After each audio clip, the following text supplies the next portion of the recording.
Hello guys, welcome back to the eStudent platform. As in the earlier section of our part 1 of our 2018 chemistry solving of our Delhi University paper, I just completed up to the 18th question, right?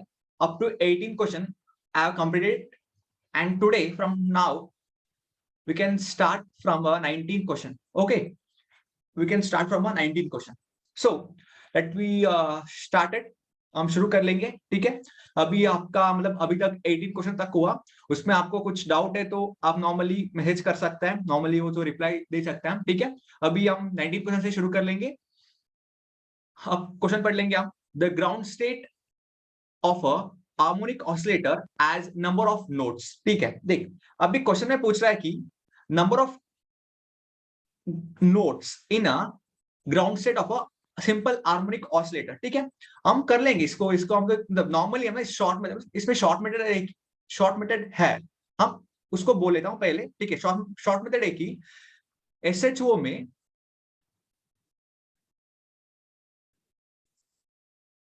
ठीक है, SHO में actually node होता है ना, node equals N होता है। मतलब इसमें हम नॉर्मली n इक्वल्स टू 0 से हम नोड शुरू करते हैं। मतलब कि n इक्वल्स टू 0 होता है ना, नोड इक्वल्स टू भी 0 होती है, ठीक है। मतलब एसएचओ में नोड n से ही रिप्रेजेंट कर सकता है, ठीक है। अभी if n is equal to 1 होता है ना, उसका नोड कितना होता है? If n is equal to 1, node भी 1 होता है, ठीक है, ऐसे। लेकिन हमको बॉक्स में है ना, बॉक्स में क्या होता है? बॉक्स में एक्चुअली हमको नोड रिप्रेजेंट करता है n-1 से, ठीक है। उसमें हम साई इज इक्वल टू 0 नहीं लेता है, साई इज इक्वल टू नहीं दे, लेकिन हमको साई 1 से शुरू करता है, ठीक है, स्टार्टिंग। लेकिन सिंपल हार्मोनिक ऑसिलेटर पे हम साई 0 से शुरू करता है, ठीक है, साई 0 शुरू करता है। मैं इसको सॉल्व कर लेता हूं, मतलब कैसे हम नोड 0 बोल लेता हूं, ठीक है। हम इसमें शुरू कर लेंगे पहले। हमको पता होना चाहिए सिंपल हार्मोनिक ऑसिलेटर का वेव फंक्शन क्या है, ठीक है। Wave function n is equal to 0 का वेव फंक्शन होता है कि beta by pi to the power of 1/4, ठीक है, 1/4 ई पावर माइनस y²/2, ठीक है। अभी इस इक्वेशन से हम मैक्सिमम और मिनिमम फाइंड आउट करके हम बोलना चाहते हैं कि इसका नोड क्या आता है, ठीक है। हम नॉर्मली हम देखा है कि नोड सिंपल हार्मोनिक ऑसिलेटर के लिए डायरेक्ट फॉर्मूला है n इज अ नोड, मतलब n कितना होता है इतना ही नोड होता है, ठीक है। n कितना है इतना ही नोड है। लेकिन हम वो कैसे फाइंड किया? हम इस फॉर्मूला से फाइंड किया, ठीक है। इस फॉर्मूला से कैसे फाइंड किया? हम ले लेंगे पहले when x is equal to, मतलब ठीक है, हम इसको x इज इक्वल टू ले लेंगे, कितना आता है मतलब y इज इक्वल टू ले लेंगे, ठीक है। हम y इज इक्वल टू 0 ले लेंगे। उसके बाद हमको वैल्यूज आता है, मिनिमम वैल्यू आता है और मैक्सिमम वैल्यू आता है, ठीक है। इस दोनों में हमको मिनिमम वैल्यू आता है बाउंड्री कंडीशन पे, मतलब कि प्लस और माइनस इंफिनिटी आता है, और मैक्सिमम आता है कि beta by pi by root 1/4, ठीक है। ये मैक्सिमम का मतलब कि नॉर्मली हम साइन वेव फंक्शन ड्रॉ करते हैं ना, साइन वेव फंक्शन, इसमें हम नॉर्मली इसको हम कंसिडर करता है x, ठीक है। x is equal to minus infinity आता है इसमें, और इसमें x is equal to plus infinity आता है। मतलब इस दोनों बीच में हम नोड फाइंड, मतलब नोड क्या होता है? नोड होता है क्या, मतलब इसमें इलेक्ट्रॉन डेंसिटी 0 होना चाहिए, इसको हम नोड बोलते हैं, ठीक है। इसमें हम मैक्सिमम आया हमको, मतलब मैक्सिमम आया कि मैक्सिमम वेव फंक्शन है हमारा पे, ठीक है। मतलब ये तो मैक्सिमम है, ठीक है, ठीक। एक्स मैक्सिमम है, मतलब साई 0 का वैल्यू होता है बीटा बाई पाई 1/4, ठीक है। ये मैक्सिमम, मतलब इसका मतलब कि हमारा पे नोड इज इक्वल टू 0, क्योंकि हम नोड है मिनिमम है, मतलब मिनिमम में हमको वैल्यू आना चाहिए था लेकिन नहीं आया। इसका मतलब कि इसमें नोड 0 है। वैल्यू आया मिनिमम में, value plus infinity to minus infinity आया, लेकिन ये तो बाउंड्री कंडीशन, मतलब कि बाउंड्री कंडीशन में हम शुरू इधर से शुरू करता है, स्टार्टिंग पॉइंट है, स्टार्टिंग पॉइंट माइनस इंफिनिटी शुरू हो गया, इधर भी में हमको नोड आना चाहिए। हम बीच में नोड आ गया होगा उसको हम बोलते हैं एक नोड, दो नोड, तीन नोड। अभी एक ही नोड नहीं है, पूरा मैक्सिमम कंडीशन है, इसका मतलब कि इधर नोड ही नहीं है, ठीक है बस। और इतना तो हम आप लोग नहीं करेगा तो ठीक है, फर्क नहीं पड़ेगा। हमको नॉर्मली हमको पता है SHO सिंपल हार्मोनिक ऑसिलेटर के लिए क्या होता है, नोड फाइंड आउट करने के लिए यही फॉर्मूला होता है कि node is equal to zero, मतलब node is equal to n है, बस यही होता है, ठीक है बस। ये तो हम समझा कि आपको भी समझ आया होगा, ठीक है। और उसके बाद हम अभी अभी ऐसे भी पूछ सकते हैं नोड 1 की क्या होता है, मतलब कि ग्राउंड स्टेट, मतलब अभी ग्राउंड स्टेट को पूछा है एक एक्साइट स्टेट के, मतलब first excite state, what is the node of a first excite, like psi1 के लिए नोड क्या है, node is equal to question mark, ऐसे पूछ सकता है। इसका मतलब कि psi1 के लिए भी नोड है, ये तो 1 ही होता है, ठीक है, क्योंकि n इज इक्वल टू 1 है, इसके लिए भी नोड 1 है, बस यही तो फॉर्मूला है, ठीक है बस। हम चले हम हमारा आंसर क्या है, 0 है ना, क्योंकि हम उन्होंने पूछा है कि किसके लिए पूछा है, ग्राउंड स्टेट के लिए पूछा है। ग्राउंड स्टेट के लिए क्या होता है, आंसर तो 1, आंसर तो 0, बस ऑप्शन बी हो गया। चल हम चलेंगे और दूसरा क्वेश्चन पे ऊपर। हाँ नेक्स्ट होता है tritium is a radio isotope of a hydrogen, it undergoes a disintegration to give what, fine.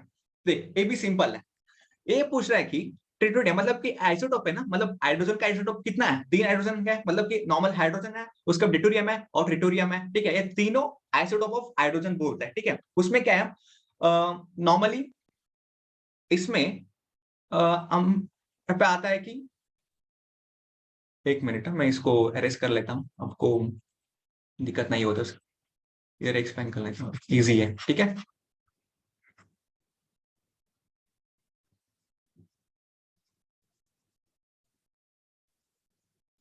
अब देखिए इधर इधर इसमें पूछ रहा है कि आइसोटोप्स का डिसइंटीग्रेशन क्या होता है, मतलब इसमें मतलब तीन मतलब ट्रिटोरियम, मतलब ये नॉर्मली 1 है हाइड्रोजन का है, ठीक है, ये नॉर्मली 1 है हाइड्रोजन का, नॉर्मली 1 है, और 2H1 एडिटोरियम का है, और 3H1 एटिटोरियम, मतलब हम हमारे लिए पूछा है इसका क्या होता है, ठीक है, पूछा इसका क्या मतलब इसका डिसइंटीग्रेशन क्या होता है, डिसइंटीग्रेशन, हाँ बस इसका डिसइंटीग्रेशन होता है कि नॉर्मली कैसे होता है, नॉर्मल इसका डिसइंटीग्रेशन होता है कि एक हाइड्रोजन ऐसे हाइड्रोजन आ जाता है, उसके बाद 2n10 मतलब न्यूट्रॉन एमिशन हो रहा है, मतलब क्या न्यूट्रॉन न्यूट्रॉन एमिशन हो रहा है इसमें।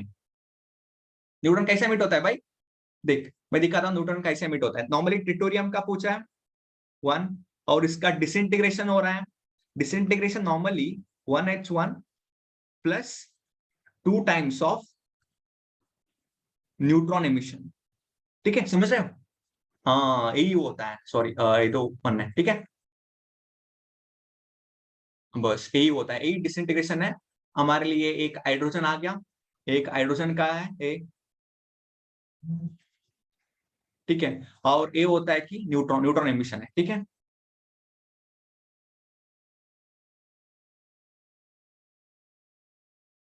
बस हो गया, बस इतना ही है। अभी देख ले हमारा क्वेश्चन पे क्या पूछा है, हमारा पे अल्फा पार्टिकल है, नहीं अल्फा पार्टिकल क्या होता है, अल्फा पार्टिकल होता है हीलियम, मतलब अल्फा और इधर इधर ऊपर कितना हो, 4 होना चाहिए, 2 ये अल्फा पार्टिकल होता है। और बीटा पार्टिकल क्या होता है, बीटा पार्टिकल होता है बीटा, नीचे पे 1, नीचे पे 1 है ना, ऊपर 0 है मतलब इलेक्ट्रॉन है, ठीक है, और ए होता है -1 है, और न्यूट्रॉन होता है कि नॉर्मली n है, ऊपर 1 है, 0 है, नहीं है, ये पूरा राइट, ये पूरा एनर्जी हाई एनर्जी है, ठीक है, न्यूट्रॉन है हमारा आंसर, ठीक है बस। अब चलेंगे हम 21 क्वेश्चन के ऊपर। तो व्हाट इज 21 क्वेश्चन पर क्या पूछ रहा है which transitions are studied by UV spectrometer, या हम कल एक क्वेश्चन डिस्कस किया होगा, पार्ट 1 पे हम एक क्वेश्चन डिस्कस किया है, कौन सा क्वेश्चन, नॉर्मली क्वेश्चन नंबर हाँ देख अभी इसमें क्वेश्चन नंबर 18, क्वेश्चन नंबर 18 पे हमने एक लिखा था, क्या लिखा था हमने, लिखा था कि क्या क्या होता है, कहाँ पे क्या क्या होता है, हम इसको दोबारा रिवाइज कर लेंगे, हमको समझ आता है क्या हो गया था, ठीक है। देख अभी लिखा है कि माइक्रोवेव किसका, माइक्रोवेव होता है रोटेशनल स्पेक्ट्रोस्कोपी का, और इंफ्रारेड होता है वाइब्रेशन स्पेक्ट्रोस्कोपी का, मतलब एक इलेक्ट्रोमैग्नेटिक रेडिएशन है ना, ये इलेक्ट्रोमैग्नेटिक रेडिएशन है, HRO, ठीक है। रेडियो फ्रीक्वेंसी NMR का है, और यूवी विजिबल किसका है? यूवी विजिबल होता है इलेक्ट्रॉनिक स्पेक्ट्रोस्कोप, मतलब इलेक्ट्रॉनिक ट्रांजिशन के बारे में बोलता है यूवी विजिबल, ठीक है। अब रेडियो फ्रीक्वेंसी NMR है, इंफ्रारेड वाइब्रेशनल है। देख ये बस इंपॉर्टेंट है, ठीक है, ये इंपॉर्टेंट होना चाहिए आपको, मतलब ये चार है ना मेन इंपॉर्टेंट है अभी, ये चारों अभी फिलहाल के लिए बहुत इंपॉर्टेंट पॉइंट है। अब देख स्पेक्ट्रोस्कोपिक, अब कौन सा क्वेश्चन था? 21 क्वेश्चन। देख 21 क्वेश्चन पे कॉन्सेंट्रेट करो अभी। the which transitions are studied by UV spectrometer। हाँ हमें देखा है ना, इलेक्ट्रॉनिक ट्रांजिशन ना होता है यूवी विजिबल स्पेक्ट्रोमीटर में। हाँ इलेक्ट्रॉनिक ट्रांजिशन होता है, देख ठीक है, बस हो गया इलेक्ट्रॉनिक ट्रांजिशन। और वाइब्रेशनल किसमें होता है भाई? वाइब्रेशनल, रोटेशनल होता है माइक्रोवेव पे ना, माइक्रोवेव पे, और वाइब्रेशनल होता है IR रेडिएशन पे ना, बस हो गया। देखो न्यूक्लियर क्या होता है भाई? न्यूक्लियर स्पेक्ट्रोमीटर है क्या? नहीं, मतलब न्यूक्लियर स्पेक्ट्रोमीटर नहीं है, इसका मतलब कि वो इलेक्ट्रॉन स्पिन रेजोनेंस स्पेक्ट्रोस्कोपी हो सकता है, EPR स्पेक्ट्रोस्कोपी हो सकता है, क्वाड्रुपोल रेजोनेंस पता है आपको, मतलब उसमें आता है। उसके बाद हम चलेंगे 21 क्वेश्चन पे ऊपर। What happens during the digestion of a precipitate? देख लो इधर ये वाला question, what happens during a digestion of a precipitate, मतलब डाइजेशन ऑफ अ प्रेसिपिटेट मतलब क्या होता है भाई? अब कोई किसी को पता है क्या, मतलब डाइजेशन ऑफ अ प्रेसिपिटेट मतलब क्या है? हाँ मतलब कि डाइजेशन मतलब कि अभी प्रेसिपिटेट फॉर्म हो गया, ठीक है। प्रेसिपिटेट में हमको एक है टेस्ट ट्यूब है, ठीक है, उसमें हमके नीचे में हमको तोड़ा इधर, मतलब इसमें, ठीक है, ये पूरा प्रेसिपिटेट है, मतलब प्रेसिपिटेट फॉर्म हो गया, ये सॉल्यूशन है, सुपरनेटेंट सॉल्यूशन बोलता है इसको, ठीक है, ये सुपरनेटेंट सॉल्यूशन है, ये पूरा हमारा टर्बिडिटी टाइप होता है, टर्बी टाइप। हाँ ये हमको नॉर्मली प्रेसिपिटेट होने का फॉर्म है, ठीक है, इस कॉल्ड प्रेसिपिटेट, PPT बोलेंगे हम इसके। इस टाइम पे क्या है नॉर्मली, ये क्या मतलब एक क्रिस्टल्स है ना, मतलब इसको हम किया होगा, मतलब हमने देखा है ये वाला, मतलब ये नॉर्मली है, ये नॉर्मली क्या है? टेस्ट ट्यूब है, टेस्ट ट्यूब के नीचे हम दो रिएक्शन, हम रिएक्शन कर रहा है, ठीक है। अभी उसमें हमें प्रेसिपिटेट आया मतलब कि मतलब कुछ कुछ केमिकल्स है उसमें डिसॉल्व नहीं हुआ, मतलब टर्बिडिटी आया, टर्बिडिटी मतलब कि वो डिसॉल्व नहीं हुआ कंप्लीटली, मतलब डिसॉल्वेबल नहीं हुआ, इसलिए टर्बिडिटी आया। टर्बिडिटी आया मतलब प्रेसिपिटेट आया, प्रेसिपिटेट आया। प्रेसिपिटेट को हम फिल्टर कर सकते हैं, फिल्टर करने के बाद हमको ये वाला पार्ट है ना, वो नीचे वाला पार्ट, हाँ ये पार्ट को हम क्रिस्टल्स बनाना आता है, क्रिस्टल बनाते हैं, ठीक है। इसका मतलब कि उसमें पूछा है what happens during the digestion of a precipitate, मतलब प्रेसिपिटेट बनाने के टाइम पे क्या होता है, क्या हो रहा है इसमें? उसमें हम कोएलेसेंस ऑफ अ स्मॉलर क्रिस्टलाइट्स, हाँ यही आता है ना, क्रिस्टल्स फॉर्म हो रहा है ना, इससे हम क्रिस्टल्स बना रहे हैं, ठीक है। इसको फिल्टर करके हम क्रिस्टल्स बनाते हैं। और रिक्रिस्टलाइजेशन टेक्स में नहीं, रिक्रिस्टलाइजेशन कब होता है? रिक्रिस्टलाइजेशन ये होने के बाद आता है, मतलब ये सेकंड पार्ट है, फर्स्ट पार्ट है, ठीक है, फर्स्ट पार्ट है, ये सेकंड पार्ट है, ठीक है। अब वो बोल रहे हैं कंप्लीशन ऑफ अ प्रेसिपिटेशन, नहीं, हाँ मतलब कंप्लीशन ऑफ प्रेसिपिटेट कब है? पहले होता है, उसके बाद ए होता है, ठीक है। मतलब प्रेसिपिटेट कंप्लीट होने के बाद है ना, हम फिल्टर करके हम क्रिस्टल्स निकालते हैं। क्रिस्टल्स निकालने के बाद क्या करते हैं? क्रिस्टल्स निकालने के बाद हम उसको रिक्रिस्टलाइजेशन करते हैं, किससे? एथेनॉल से कर सकते हैं, ठीक है। हम किसके कर सकते हैं? एथेनॉल से कर सकते हैं। करके क्या हो जाएगा? इंप्योरिटी सब कुछ निकल जाएगा, ठीक है। उसके बाद ऑप्शन डी में बोल रहा है rate of the reaction increase, नहीं ये तो नहीं हो सकता, ठीक है। पॉइंट है कि कोलेसेंस ऑफ अ स्मॉलर क्रिस्टलिटीज, क्या यही आंसर होता है, ठीक है। आंसर है कि ऑप्शन ए, ठीक है, smaller crystallites. Fine. See guys, as I told you that normally when there is a formation of precipitates, ठीक है, हम precipitate, that precipitate is formed by the completion of a precipitation, मतलब first the precipitation is completed, then we just start with the crystallization, मतलब after completion of a precipitation we go with the digestion of a precipitate, means like digesting a precipitate. How do you digest a precipitate? By crystallizing it, by crystallizing it. After crystallizing we have to go for a recrystallization. Okay, fine, we got the answer for a 22nd question. Then we can move on for a 23rd question. Okay, what is 23rd question is saying? Among the following group of oxides, the group of oxides that cannot be reduced by a carbon to give the respective metal is, yeah, देखो among the following group of oxides, मतलब कि group में, मतलब नीचे options में oxides दिया है, ठीक है। The group of oxides that cannot be reduced by a carbon. देख, एक्चुअली क्वेश्चन पूछ रहा है कि ऑक्साइड्स में कौन सा ऑक्साइड्स कार्बन से साथ रिड्यूस नहीं कर सकता है। एक पॉइंट ध्यान रखना है कि नॉर्मली हमको एक्टिव मेटल्स पता है ना, कौन सा एक्टिव मेटल्स है। देखो एक बार एक्टिव मेटल्स पढ़ लेंगे हम, ठीक है। एक्टिव मेटल्स कौन सा होता है भाई?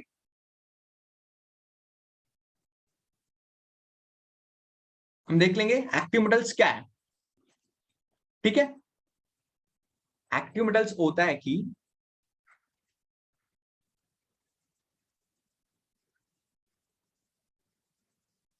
एक्टिव मेटल कौन से एक्टिव मेटल्स होता है? एक्टिव मेटल्स होता है कि lithium, potassium, sodium, rubidium, caesium, calcium, strontium, barium, ठीक है। ये सब हो ना, ये सब एक्टिव मेटल्स है, ठीक है। एक्टिव मेटल्स है ना, इसको रिड्यूस करना इतना आसान नहीं है। मतलब ये तो नॉर्मली ऑक्साइड्स के साथ मिक्स होते हैं। अभी पूछा है कि के K2O ना, हाँ K2O पूछा है, K2O इतना आसान नहीं है भाई, क्योंकि है ना नॉर्मली आइए 1A एंड 1B, ए वाला है ना, like alkali metals and alkaline earth metals, they are active metals because they are इतना active है कि they can lose electrons इतना easily, ठीक है। so they are called as active metals, very active. So the thing is that those active metals cannot be reduced by a carbon, cannot be reduced by the carbon. So we can tell that in this active metals are calcium, हाँ ये तो calcium तो active metal है, ठीक है। उसके बाद potassium है, हाँ ये तो पोटेशियम है। मतलब आपको पता होना चाहिए मोर एक्टिव और मोर रिएक्टिव मेटल कौन सा है? सोडियम है, इट्स हाईएस्ट, ठीक है। ये तो पहली बात है, सोडियम पूरा हाईएस्ट एक्टिव मेटल है, ठीक है। हम चलेंगे इधर कैल्शियम एंड पोटेशियम, ये दोनों पूरा एक्टिव मेटल्स है, ठीक है। सो हम कंसिडर करेंगे calcium and potassium cannot be reduced by the carbon, okay। so like calcium by carbon monoxide or with a carbon or with the H2, these three cannot reduce the calcium oxide and potassium oxide, okay fine. Now we can go with the fourth question. What is the fourth question is asked? Okay, fourth question, sorry 24th question. In which of the following reaction migration of a alkyl group form carbon to oxygen bond is observed? Yeah, actually for this question you have to know the what is phenol rearrangement, preparation of phenol from cumin hydrogen peroxide, then a Bayer vinegar oxidation. Yeah, this is like a fine, it's a good question. So you will go, we should know the phenol rearrangement, also cumin, like phenol to cumin process, and also Bayer vinegar oxidation, and this both Bayer vinegar oxidation and preparation of phenol from cumin peroxide. Yeah, now we can just study these three reaction first, and then we can solve that very easily. So I'll just fastly sum up what does, like before going to that, this phenol rearrangement is asked in this paper, that is a 63 question I think. Yeah, see here, this is a phenol rearrangement reaction.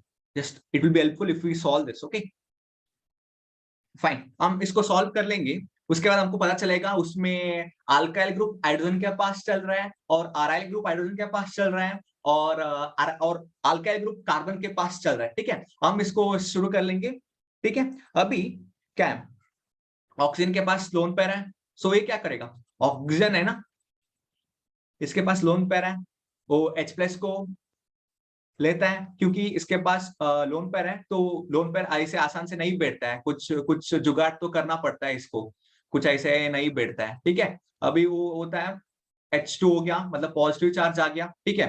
Actually आप भी पूछ सकते हैं कि इस वाले पे ऊपर भी लोन पेयर है, ये क्यों अटैक नहीं किया? क्योंकि ये अटैक करने के बाद ये चले जाता है ना, मतलब नॉर्मली OH2 तो अनस्टेबल है, क्योंकि ऑक्सीजन के पास नेगेटिव मतलब लोन पेयर होना चाहिए, ये तो पॉजिटिव आ गया, इसको हम दोबारा स्टेबलाइज करना होता है, क्या होगा, तो निकल जाएगा इधर से, निकल के क्या हो जाएगा, निकल के अभी कार्बोकैटायन बन जाएगा। ठीक है, देख अभी कार्बोकैटायन बन चुका है इधर, हाँ कार्बोकैटायन बन चुका है। ठीक है, अभी हम इस वाले पे ऊपर H प्लस अटैक किया होगा था ना, हमको ये वाला कार्बोकैटायन मिल जाता था। कौन सा कार्बोकैटायन? इधर कार्बोकैटायन, इधर फिनाइल, इधर फिनाइल एंड इधर OH ग्रुप। ठीक है, अब देख लो इस दोनों को कंपेयर कर लो, किसका स्टेबिलिटी ज्यादा है। देख इस पे टू मतलब बेंजीन रिंग अटैच है ना, phenyl and phenyl group benzene ring attached है।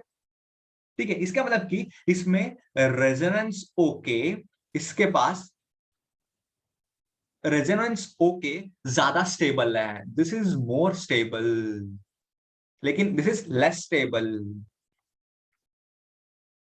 ठीक है, इसके वजह से हमारा रिएक्शन इस रूट में चलेगा, ए वाला फॉरवर्ड फेवर करेगा। ठीक है, फेवर ए वाला फेवर करेगा। ठीक है, this is not favour, okay, so we don't go with this route, fine.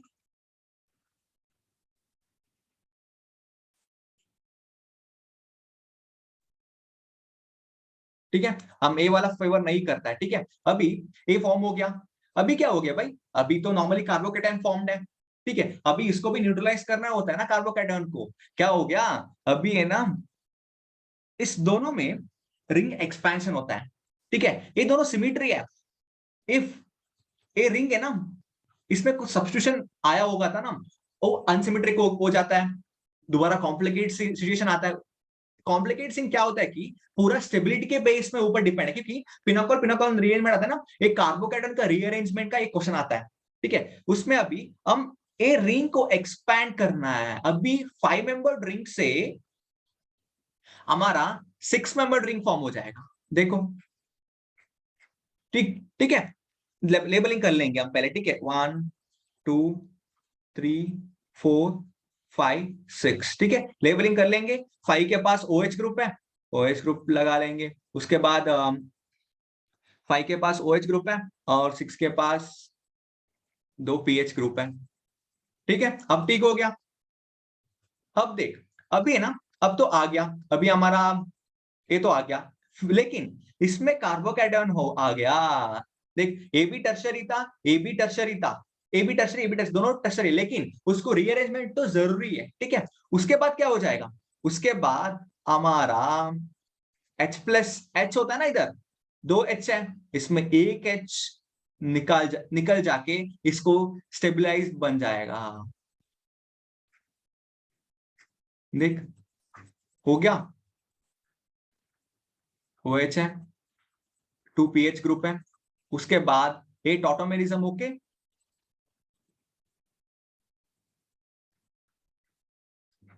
देख ये वाला टॉटोमेरिज्म हो जाएगा। उसके बाद इधर कीटोन ग्रुप आ जाएगा, उसके बाद हाइड्रोजन नॉर्मली रिप्लेस हो गया, इधर पीएच ग्रुप आ गया।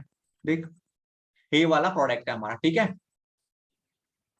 पिनोकॉल पिनोकॉल अरेंजमेंट का प्रोडक्ट है। अभी एक्चुअली हमने देख इसमें भी डायरेक्टली कर सकते हैं। एक्चुअली इसमें ड्राइविंग फोर्स है ना, ये वाला ड्राइविंग फोर्स किसमें आ गया, ड्राइविंग फोर्स हम ऐसे बोल सकते हैं भी, ये वाला रूट भी कर सकते हैं, लेकिन ये तो नॉर्मली ऐसे वाला रूट नहीं चल जाता है, वो ऐसे इधर अटैक करेगा, इसके वजह से ये दोनों ऐसे होके डायरेक्टली हमको प्रोडक्ट मिल सकता है ना। 6 मेंबर रूट बना के एक पीएच ग्रुप इधर अटैच हो गया, इसमें कीटोन आ गया। ठीक है, ये भी बन जाए, लेकिन ये तो ऐसा मैकेनिज्म गलत है, ऐसा मैकेनिज्म नहीं हो सकता, लेकिन कार्बोकैटायन फॉर्म हो जाएगा, कार्बोकैटायन को स्टेबिलिटी करने के लिए अल्कीन फॉर्म हो जाएगा, उसके बाद ऑटोमेरिज्म हो जाएगा इधर। ठीक है,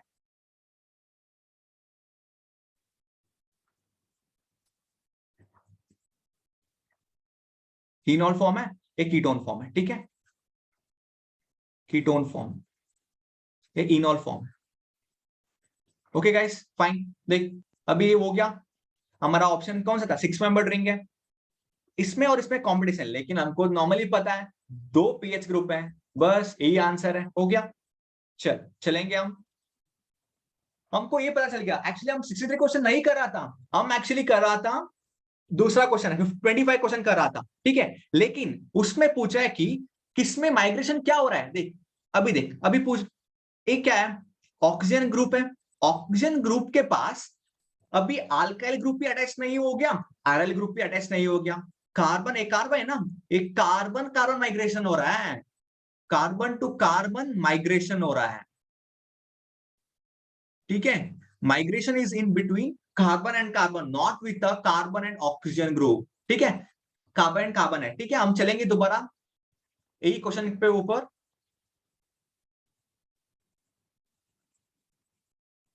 देख, अभी इसमें पूछा था क्या, अल्काइल ग्रुप मतलब migration of alkyl group from carbon to oxygen is observed, no, it was like it is from carbon to carbon migration,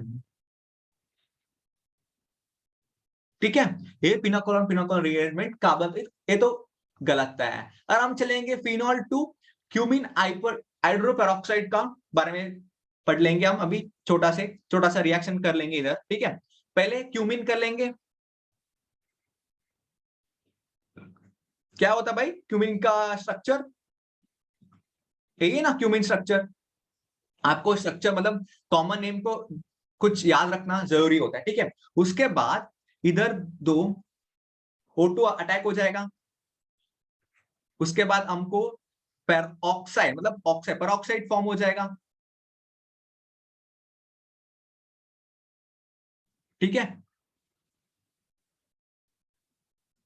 actually एक प्रोसेस है ना, इधर टू इससे, ये प्रोसेस है ना, नॉर्मली रेडिकल प्रोसेस होता है, मतलब रेडिकल से होता है,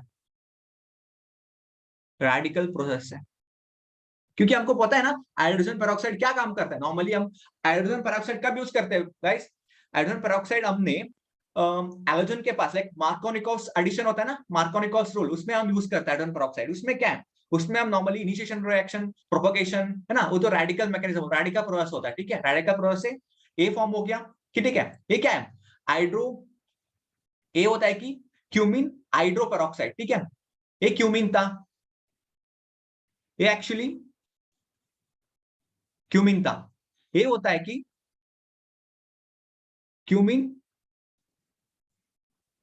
हाइड्रो पर ऑक्साइड, ठीक है। ये क्यूमिन हाइड्रो पर ऑक्साइड है। इससे हम करना है क्या है, इससे हम करना है फिनॉल, इससे हम करना है फिनॉल, ठीक है। कैसे करना है, अभी इसको नॉर्मली H प्लस के साथ ट्रीट करना होता है, H प्लस, ठीक है। वो कैसे हो जाएगा, अब एक्चुअली इसको इसको भी मैकेनिज्म पढ़ लेंगे, आपको नहीं चाहे तो आपको फॉरवर्ड कर सकता है, इसमें तो दिक्कत, लेकिन मैकेनिज्म होता है ना, mechanism is the route for every organic question, क्योंकि उसमें हमको गड़बड़ हो जाए कि कैसे कहा हो जाता है, ठीक है। अभी नॉर्मली देख, ये ऑक्सीजन है ना, हमको पता है ऑक्सीजन तो ऐसे नहीं बैठते, कुछ जुगाड़ तो करना है होता है उसका, तो इसको है ना, इसका ये तो पूरा कुछ जुगाड़ तो करता रहता है, इसके ऊपर अटैक करेगा, उसके बाद हमको ए वाला स्ट्रक्चर आ जाएगा, ठीक है। नॉर्मली जुगाड़ तो करता है, करते रहता है जुगाड़। ओ H2 हो गया, positive charge, ACH3 normally CH3 है, ठीक है। इसके बाद देखना है हमको, ये तो नहीं, इसके बाद ए वाला कार्बन है ना, ए वाला, ए अटैक करेगी इसके ऊपर एंड ए निकल जाएगा, ठीक है। निकल जाएगा, उसके बाद ए वाला भी ऊपर ले लेगा, ठीक है। अब भी ए वाला रिएक्शन हो जाएगा कि ऐसे टाइप, क्या हो रहा है भाई, माइग्रेशन हो रहा है ना। देख हमको आंसर इधर मिल गया, ठीक है, देख हमको आंसर मिल गया। अभी OH इधर आ गया, इसके ऊपर तो कार्बन है, कार्बन अटैच्ड है, 2CH3 ग्रुप है ना। बस ये हो गया, ये निकल गया।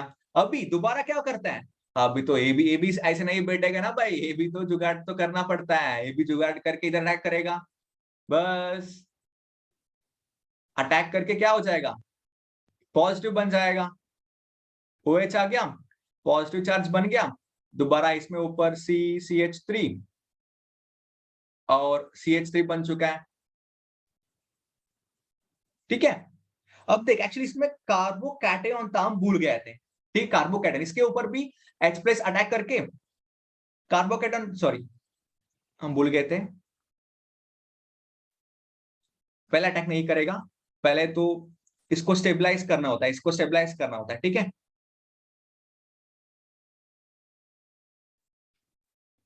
Sorry sorry guys. एक मिनट।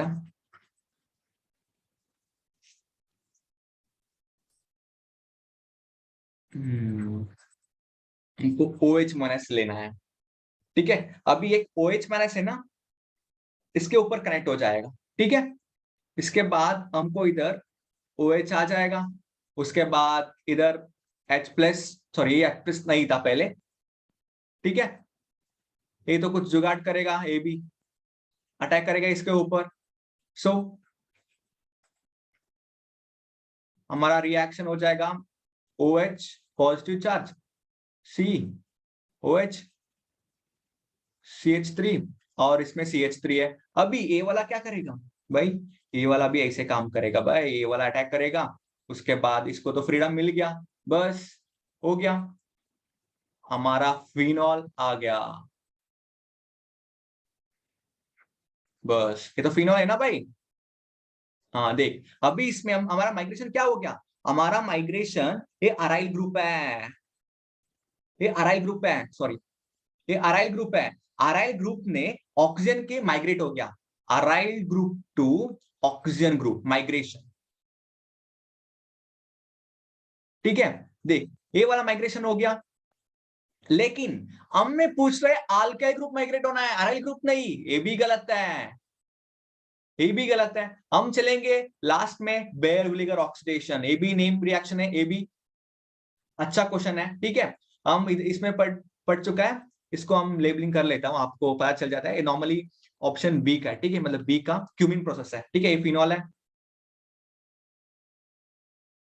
हम ए वाला पढ़ लेंगे बेयर विनेगर ऑक्सीडेशन, BVR, ठीक है। नॉर्मली सिंपली मैं बोलता हूं क्या होता है इसमें, क्या होता है नॉर्मली इसमें कीटोन टू एस्टर ग्रुप आता है, ठीक है। इसमें हम नॉर्मली कीटोन लेंगे एक, ठीक है। हम तो नॉर्मली एक सी,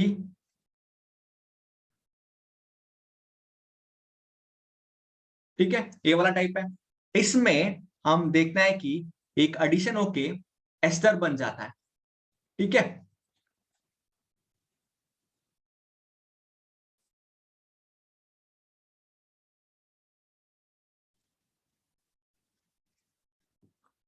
देखो इधर क्या हो जा रहा है, देख इधर इधर है ना, एस्टर बन जाएगा, समझ रहे हो आपको, आप समझ, हमको समझ आ रहा है।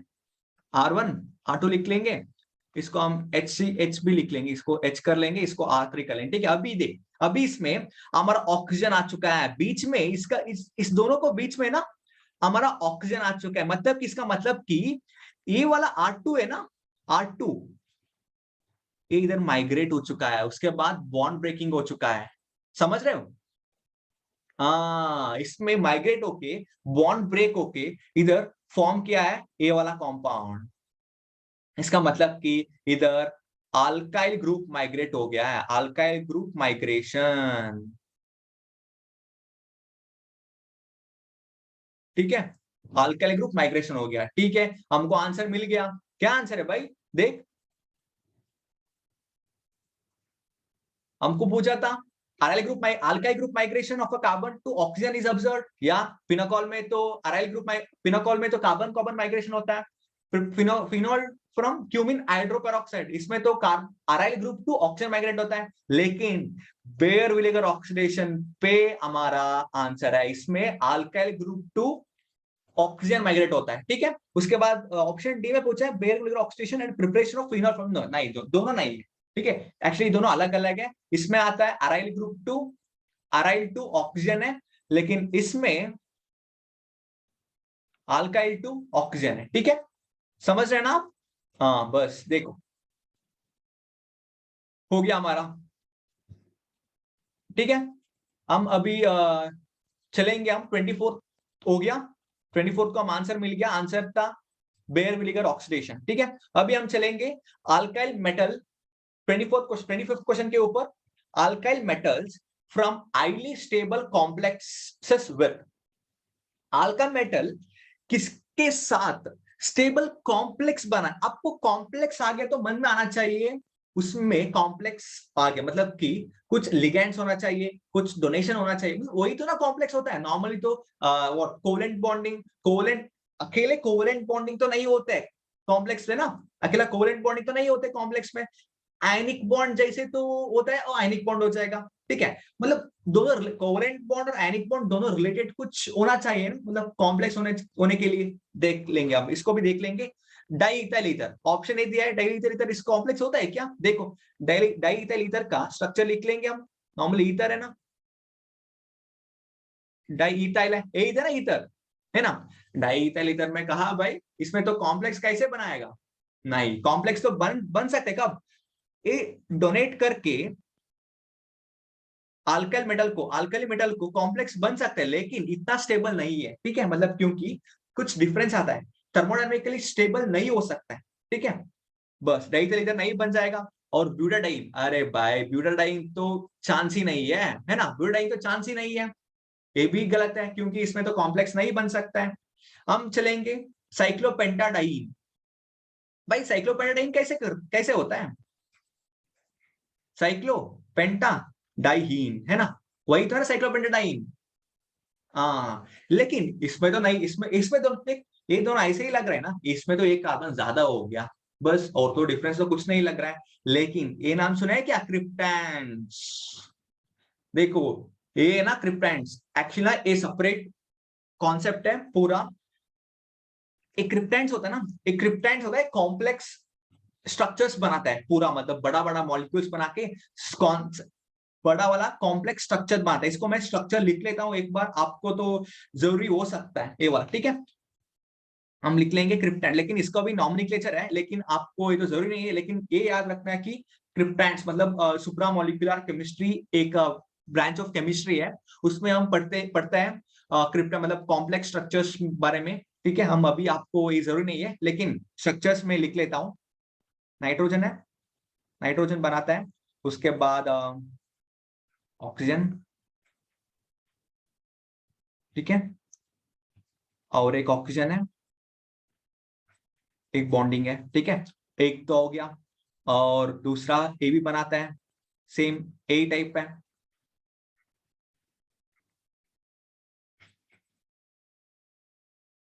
ये ज्वाइन हो जाएगा। और तीसरा आता है, तीसरा यही सेम टाइप बॉन्ड होता है, ठीक है। ऑक्सीजन है, ऑक्सीजन है, और नाइट्रोजन का बॉन्ड करा, मतलब देख ऐसे वाला स्ट्रक्चर होता है ना,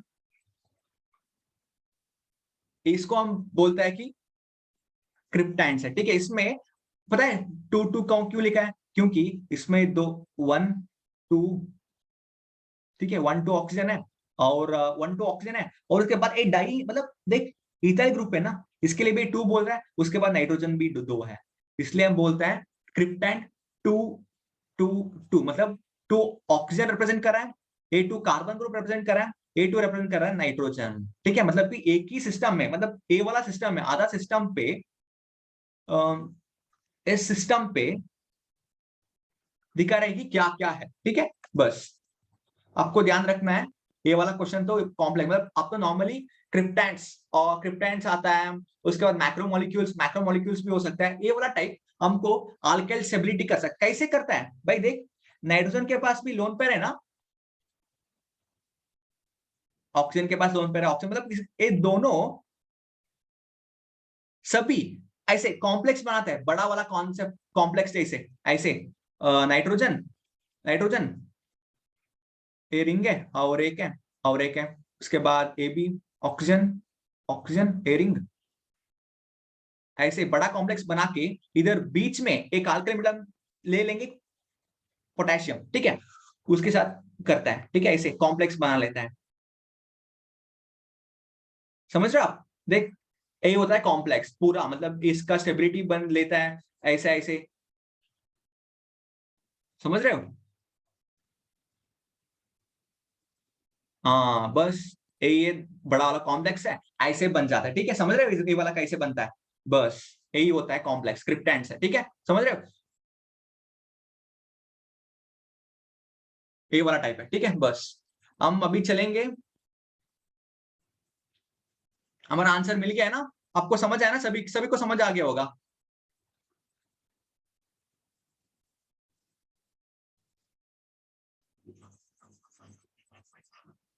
ठीक है,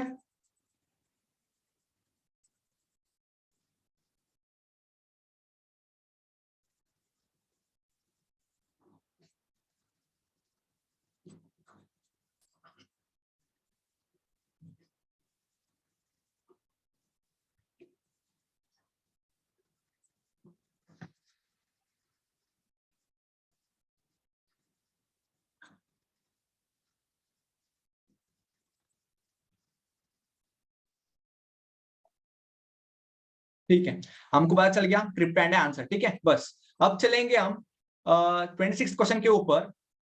इसमें पूछ रहा है कि क्या होता है इसका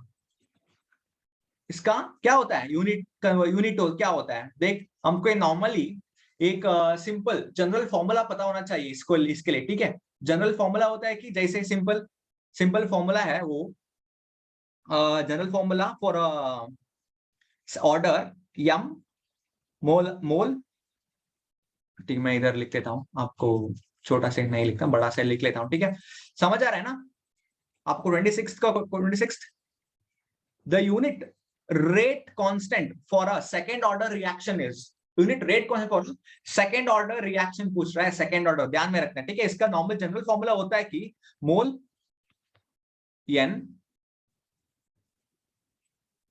पर लीटर n-1 पर सेकेंड। ठीक है, ये नॉर्मल जनरल फॉर्मूला होता है। ठीक है, n will be a order, n is a order. Order कौन सा ऑर्डर, मतलब अभी n इज इक्वल टू 2 है। ठीक है, n is equal to substitute करो इसके ऊपर, मोल 1-2 लीटर 2-1, उसके बाद पर सेकेंड है। अभी हमारा सिंप्लीफाई कर लो इसको, पर मोल आ जाएगा, बस का लीटर है, उसके बाद पर सेकेंड। इसको देख लो, इसमें है क्या, देख पर सेकेंड ये तो नहीं है, मोल डीएम 6 नहीं, ये भी नहीं, ये भी देख ऑप्शन ही नहीं है। हाँ, लेकिन हमको ये ध्यान रखना है कि लीटर क्या होता है। देख, हमको पता है 1 litre is equal to 1000 centimetre cube. ठीक है, ये ध्यान रखना, 1 litre is equal to 1000 centimetre cube. अब 1 centimetre 10 centimetre is equal to, हमको पता है 1 डेसीमीटर है ना, डीएम मतलब क्या, डेसीमीटर है ना, 1 डीएम। तो हम कर लेंगे 1 डीएम क्यूब। क्या होता है भाई 1 डीएम क्यूब, इसको भी क्यूब कर लो, 10 पावर 3 सेंटीमीटर क्यूब होता है 1 डीएम क्यूब।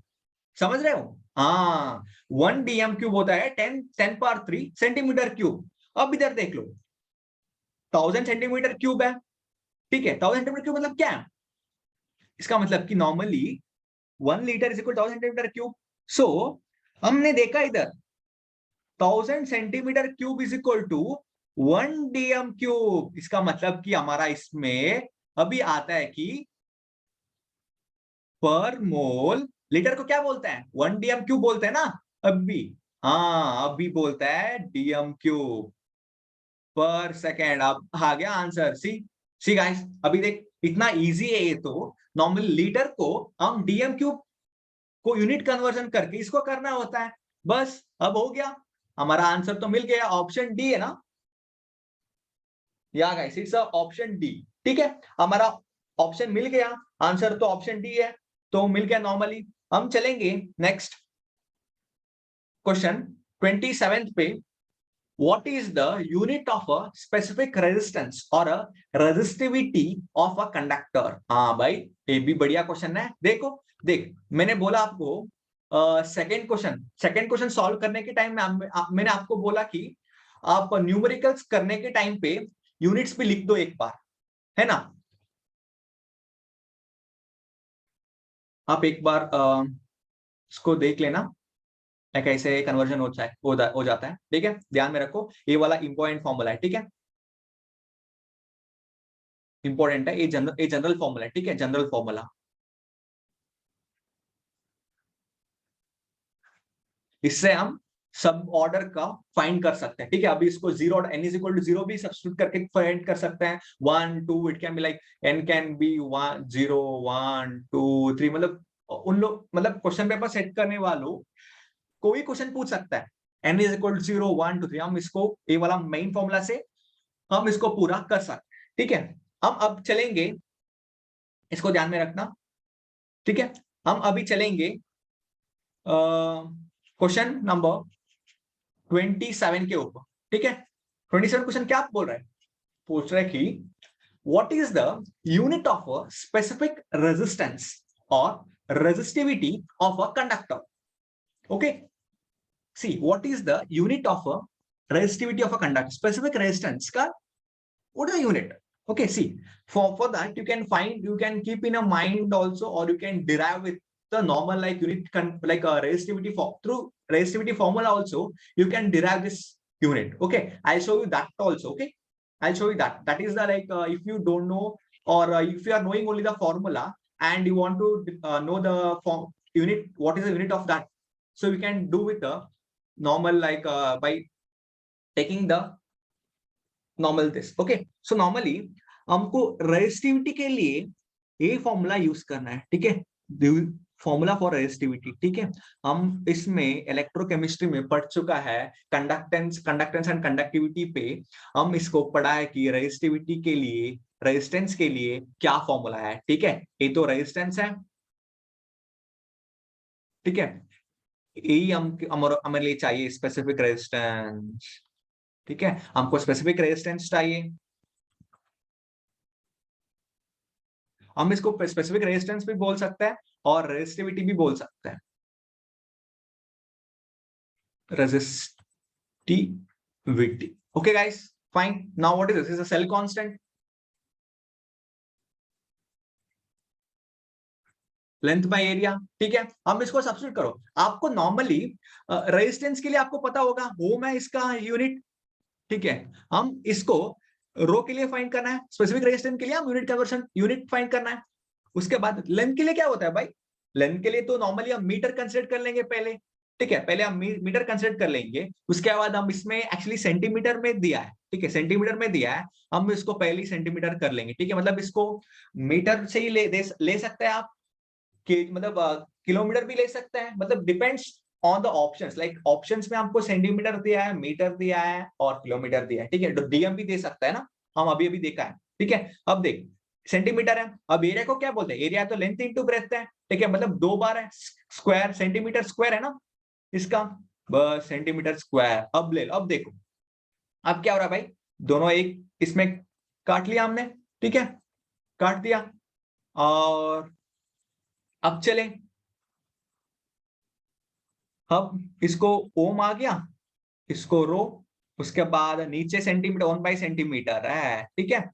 अब देख, अब सेंटीमीटर ऊपर ऊपर हो जाएगा, ऊपर मतलब कि लेफ्ट साइड में आ जाएगा, ohms into centimetre is equal to rho, ठीक है। देखो ओम इंटू सेंटीमीटर है क्या इधर कोई पे? ओम इंटू सेंटीमीटर नहीं है, ओम इंटू सेंटीमीटर नहीं है, ये ओम इंटू पर सेंटीमीटर है, ठीक है। ये क्या है? पर ओम सेंटीमीटर है ना, हाँ, ये क्या है? साइमंस पर सेंटीमीटर, ये भी नहीं है। क्या होता है भाई हमारा आंसर? देखो, अब देखो, हम नॉर्मली हमको पता है ओम को क्या बोलते हैं, हम ओम को बोलता है साइमंस, साइमन पर साइमंस, है ना, ओम को बोलता है पर साइमंस।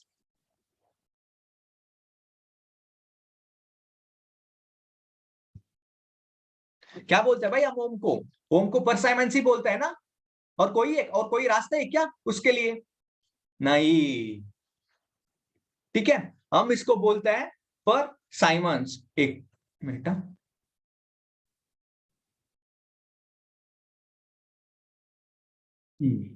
हम देखो हम क्या बोल रहे थे, हम ओम को क्या बोलते हैं? ओम को पर साइमंस बोलता है, ठीक है, ओम को हम पर साइमंस बोलता है। और हमारा आंसर आता है कि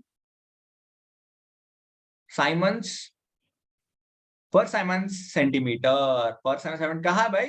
ऑप्शन डी में है ना, यही आंसर है, ठीक है। पर ओम तो नहीं है, नॉर्मली काली ओम होना चाहिए, काली ओम होना चाहिए। एक्चुअली हमको इसमें कंफ्यूज कर दिया है, मतलब देख, इसमें हम कैसे लिखता है, हम इसको ओम सेंटीमीटर नहीं दिया है, ओम सेंटीमीटर दिया तो आंसर ठीक होता था, लेकिन देख हमने इस पे कंफ्यूज कर रहा है, देख ये भी कंफ्यूज कर रहा है, ये भी कंफ्यूज, देख एक्चुअली हमारा आंसर है डी है, ठीक है।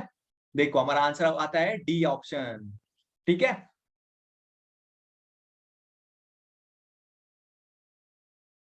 देखो भाई हमारा आंसर आ गया, ऑप्शन डी है, ठीक है। हम इसको अरेस्ट कर लेता हूं, आपको ये देखना है अच्छे से, ठीक है। हमारा 27 का क्वेश्चन आंसर मिल गया, इट ऑप्शन डी है, ठीक है। हम अभी चलेंगे 28 के क्वेश्चन पे ऊपर। 28 के क्वेश्चन क्या बोल रहा है भाई? 28 बोल रहा है, 28 क्या बोल रहा है?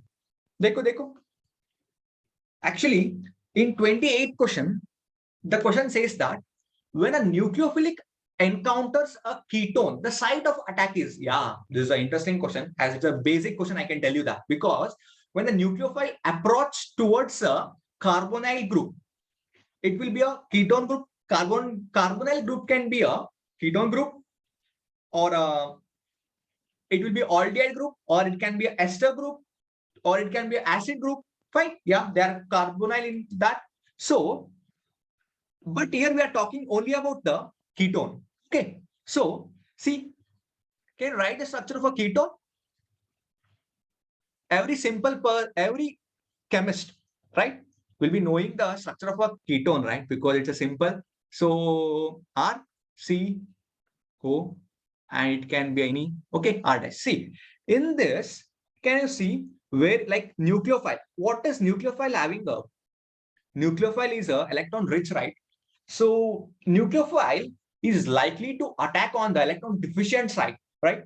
So here alkene group, sorry, the carbonyl group. In carbonyl group, you can see that the carbon is electron deficient. Why? Because oxygen is electron negative, right? Electron negative. It has electron negativity capacity. So what does it do? It has more electronegativity, so it just attract the electron towards it more and makes a carbon as a electron deficient, make it as a electrophile. So there is a electrostatic interaction, right? The electrostatic interaction normally like poles repulse, unlike poles attracts. So unlike poles, right, positive and negative, yeah. So what happens? But like the before going to attack, there will be a formation of some electrostatic interaction between these two. Okay, so that what it forms a covalent bond after this. Okay, that forms a covalent bond after this. Fine, guys. See, covalent bond is formed.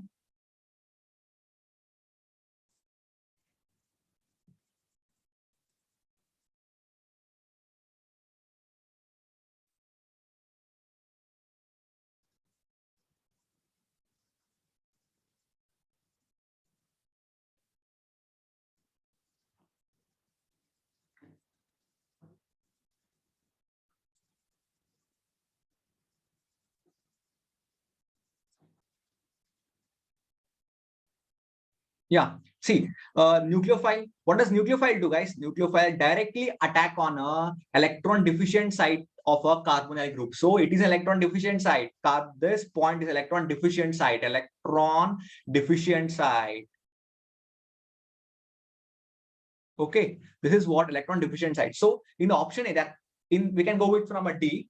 No attack occurs as a ketone do not react with the nucleophiles. No. It does react, right? So we are just talked about this right now itself, right? Yeah. Next, oxygen atom of the carbonyl group. No, it goes with the carbon atom of the carbonyl group. Carbonyl. The encounters with the carbon atom of the carbonyl. Yeah, it may be right. Next, in option, they're asking that both the carbon and oxygen atom with equal probability. No equal probability. It will be the option B, the carbon atom of the carbonyl group. Approach on the nucleophile approaches on this. Fine, guys. I think you understood about this about this. Okay. So now let's go with the 29th one. Okay. What does 29th one is saying? 29th one is talking about in the case of a gases adsorbing on solid, which of the following statement are true? I think in our fourth question, we have just studied about the adsorption, right? Like what happens during adsorption, like what are the factors which favors absorption? We just studied that. One factor is that like a pressure. If you increase the pressure, adsorption also increases. And if you increase the temperature, there is a chances of decreasing and increasing of adsorption. Depends on the type of adsorption. Depends on a type of adsorption, right? Depends on a type. It can be a physisorption or it can be a chemisorption. Okay. And it is an exothermic condition. It's exothermic process, right? Enthalpy will be negative, right? It's exothermic process. So fine, then come here. Decrease of temperature of the system results in the increase of adsorption. Yeah, guys. It's true, na? In physisorption, if you decrease the temperature, the adsorption increase in the physisorption, right?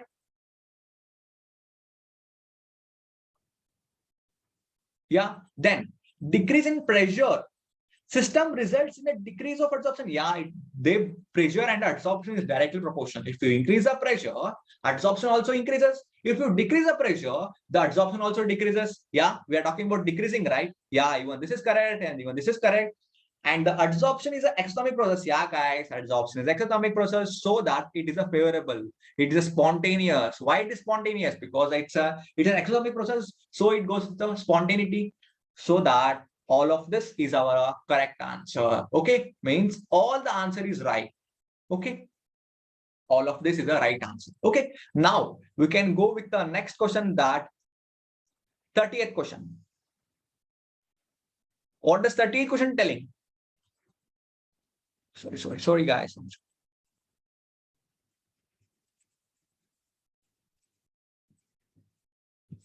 Yeah, come with 38 question. This 38th question. So during the disproportionation reaction, what is disproportionation reaction, guys? Disproportionate reaction means in the same compound or the same given a reaction or in the same given reactant, we can consider in H2O2, like in hydrogen peroxide, it get dissociated, like hydrogen peroxide get dissociated by changing its oxygen state. Means that there is a, in disproportionate reaction, there is a reduction also, and there is an oxidation. It means that there is a both simultaneous oxidation and a reduction takes place. Okay, disproportionate means we can tell that there takes an simultaneous reaction of oxidation and reduction also. Okay, so that we can go with the options: simultaneous oxidation and a reduction of metal ion takes place. Yeah, guys, it's true, na? As I told you, both. Like, it means there is a possibility of reduction and oxidation also. Okay, so next, metal ion goes to a lower oxidation state. No, yeah, it goes. Obviously, it goes with oxidation, right? Oxidation means what? Lower oxidation. It is possible, but it's not only possible. Metal ion goes to higher oxidation state. Not only this, metal ion, no. This is right, but we can't tell that only low oxygen state. It can go with higher oxygen state also. It can go with the lower. There's a possibility of both. So we can tell that option A is the right answer. Okay, fine. We can go with the 31st question. Okay, what is 31st question is telling, guys? Actually, 31st question is talking about the how many modes of vibration is possible in a linear molecule. Read the question once. The number of independent. Okay, wait. I just zoom it some less. Okay, read the question once. The number of independent modes of vibration in a linear molecules having a n atom is. Okay, so you should know normally that for a linear molecules and for a non-linear molecules, what are the conditions? Okay, for a linear molecules, you will get a condition of a 3n minus 5. And for a non-linear molecules, you get a condition of a 3n minus 6. Are you getting? Yeah, 3n for linear molecules, it is 3n minus, wait. Yeah, for linear molecules, it is a 3n minus 5. Okay, for linear molecules. But for a non-linear molecule, this is for non-linear.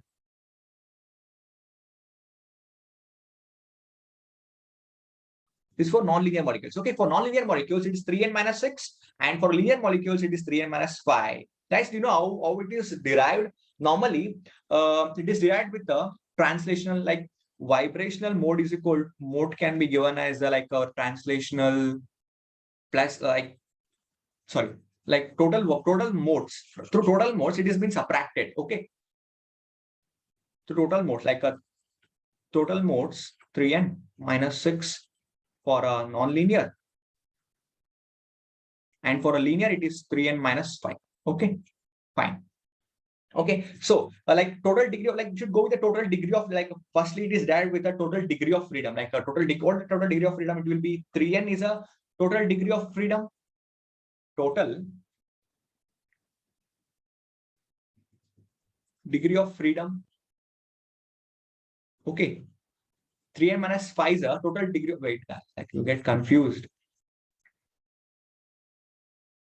Okay, yeah, fine. 3n is a total degree of freedom, and for a translational motion, for like translation motion is given by the 3, and in that for a linear we'll go with the linear will go with the 5, sorry, linear will go with the 2, and for a non-linear we'll go with the 3. Okay, this is for translational motion. For translational, this is a degree of freedom, and it is a vibrational motion. Okay, vibrational part. This is a translational part. Okay, this is like degree of freedom, maybe rotation. It is a rotational part. Okay, fine. So our answer is 3n minus 5. Okay, through this they can ask the questions. Okay, fine. Now we can go with the 32nd question. What the 32nd question tells? 32nd question tells that a system that maintains a constant volume is known as. Guys, you should be knowing that, like for a constant temperature, what we tell for constant temperature, like a system with a constant temperature, we call it as a what? Isothermal, right? Isothermal system, and with a constant pressure we call it isobaric, right? Isobaric. बार मतलब कि sorry what is बार? बार तो unit है ना pressure का, तो हम आसान से हम बोल सकते हैं, क्योंकि बार है मतलब इसको दिक्कत, मतलब एक कोड होता है, मतलब एक कोड नॉर्मली प्रेशर आया तो बार मतलब बार मतलब कि यूनिट है प्रेशर का, so when the pressure is constant we go the isobaric process. ठीक है, अब देख, अब वॉल्यूम आया तो क्या है? अब वॉल्यूम आया तो आइसोकोरिक प्रोसेस है। ठीक है, मतलब कि आइसोकोरिक प्रोसेस, आइसोकोरिक सिस्टम। ठीक है, उसके बाद हम ईट क्यू कांस्टेंट हो गया क्या? व्हाट इज क्यू, मतलब क्यू कांस्टेंट होगा तो उसको क्या प्रोसेस बोलता है पता है? हम क्या क्या सिस्टम बोलते हैं? हम क्यू आया तो हम बोलते हैं कि आइसो, सॉरी गाइस,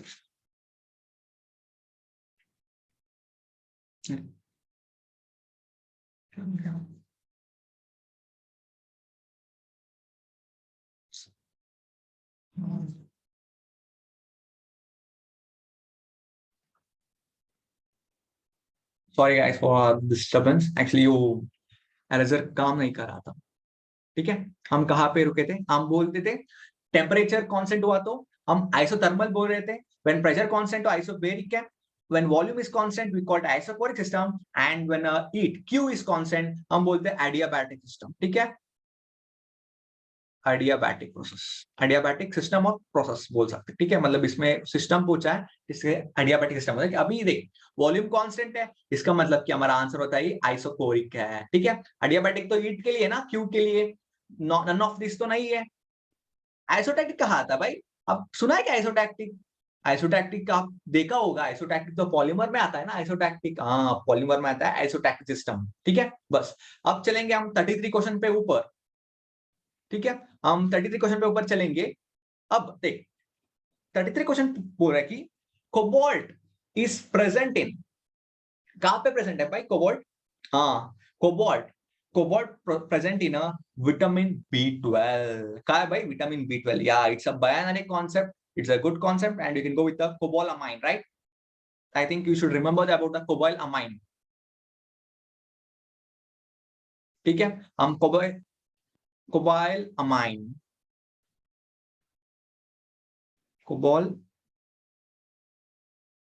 या इसमें होता है कि कोबाल्ट प्रेजेंट है। ठीक है, cobalt present in a vitamin B12, vitamin B12। ठीक है, इसमें हम कोबाल्ट प्रेजेंट। ठीक है, बस अब चलेंगे हम 34 क्वेश्चन पे ऊपर। ठीक है, 34 क्वेश्चन क्या बोल रहे हैं? In collision theory of a bimolecular gaseous reactions, the collision frequency depends upon, या collision frequency किसके ऊपर डिपेंड है? कहां पे आता है? काइनेटिक्स थ्योरी में कोलिजन फ्रीक्वेंसी आता है। What is the collision frequency? हम एक क्वेश्चन देखा है ऊपर भी, इसके रिलेटेड था, मतलब वो अरेनियस फैक्टर, मतलब एक्सपोनेंशियल फैक्टर के ऊपर एक्चुअली एक टाइप ऑफ क्वेश्चन था, ठीक है। उसमें कोलिजन फैक्टर के हम बात कर रहे थे। वहां पे कोलिजन फ्रीक्वेंसी मतलब कि दो मॉलिक्यूल्स पे बीच में कोलिजन होना चाहिए। कोलिजन होने के बाद हमारा रिएक्शन चलता है, मतलब हम कुछ एक्टिवेशन एनर्जी चाहिए कोलिजन होने के लिए। इतना एक्टिवेशन एनर्जी पास होने के बाद there is a collision between two molecules, then it forms a different product. So reactant reactant collision होने के बाद अभी हमको फॉर्म होता है कि प्रोडक्ट, ठीक है। अब इस कौन सा ऊपर डिपेंड है कोलिजन फ्रीक्वेंसी, किस पे ऊपर डिपेंड है भाई? हमको एक फॉर्मूला देखना है इसमें। एक्चुअली फॉर्मूला के ऊपर हम कंसिडर कर लेंगे किसमें ऊपर डिपेंड होता है, ठीक है। देखो मैं अभी फॉर्मूला लिख लेता हूं। जेड ए बी है ना, एक कोलिजन फ्रीक्वेंसी है, ठीक है। कोलिजन फ्रीक्वेंसी है जेड ए बी, ठीक है। हम कोलिजन फ्रीक्वेंसी, लेकिन इसको हम इसको ए भी रिप्रेजेंट करता है, ठीक है। ए भी ए से भी रिप्रेजेंट कर सकता है। इसमें तो हम नॉर्मली इसको डिफरेंट नाम से दिया है, बस डिफरेंट साइन से दिया है। हम इसको ऐसे मतलब कोलिजन फ्रीक्वेंसी को जेड ए भी बोल सकते हैं, ठीक है।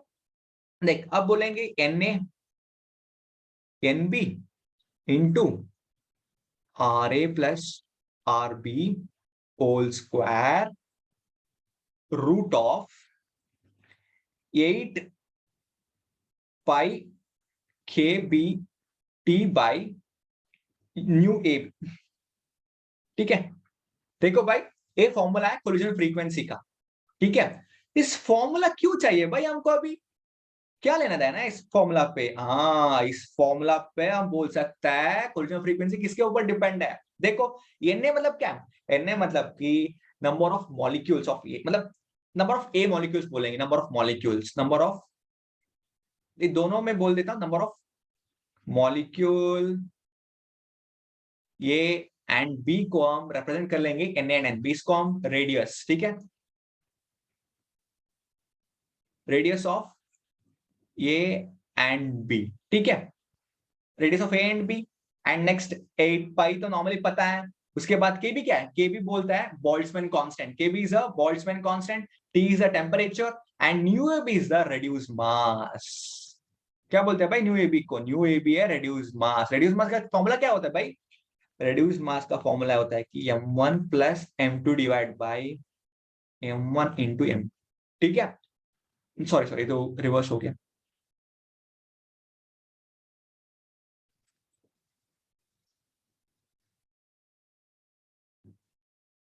m1 m2 by m1 plus m, ठीक है।